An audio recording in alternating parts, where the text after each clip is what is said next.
В этом храме старинном, на истертых камнях, на коленях стоял очень старый монах.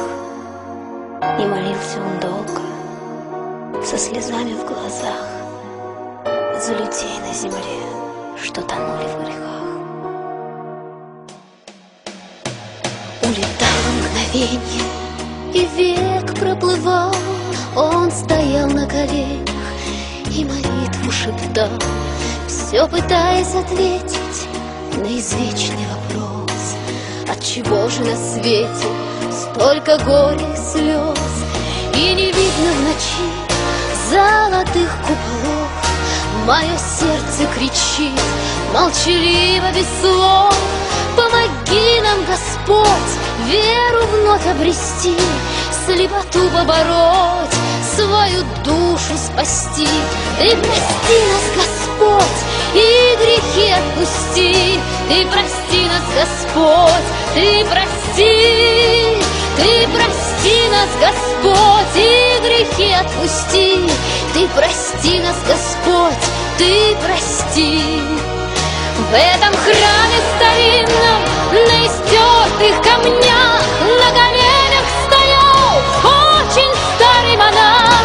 Проживал он вдали от мирской суеты, были мысли его высокие и чисты. Он молил небеса за сирот и за вдов: дай голодному хлеб, дай бездомному кров.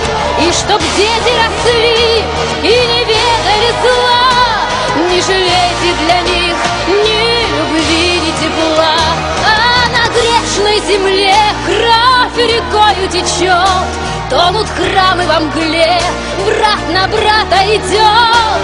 Ты прости их, Господь, и грехи отпусти. Ты прости их, Господь, ты прости. Ты прости нас, Господь, и грехи отпусти. Ты прости нас, Господь, ты прости.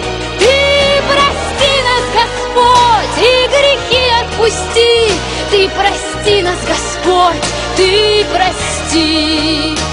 И не видно в ночи золотых куполов. Мое сердце кричит молчаливо, без слов: помоги нам, Господь, веру вновь обрести, слепоту побороть, свою душу спасти, свою душу спасти.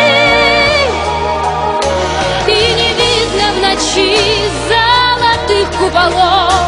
Мое сердце кричит молчаливо, без слов: помоги нам, Господь, веру вновь обрести, слепоту побороть, свою душу спасти. Ты прости нас, Господь, и грехи отпусти. Ты прости нас, Господь, ты прости.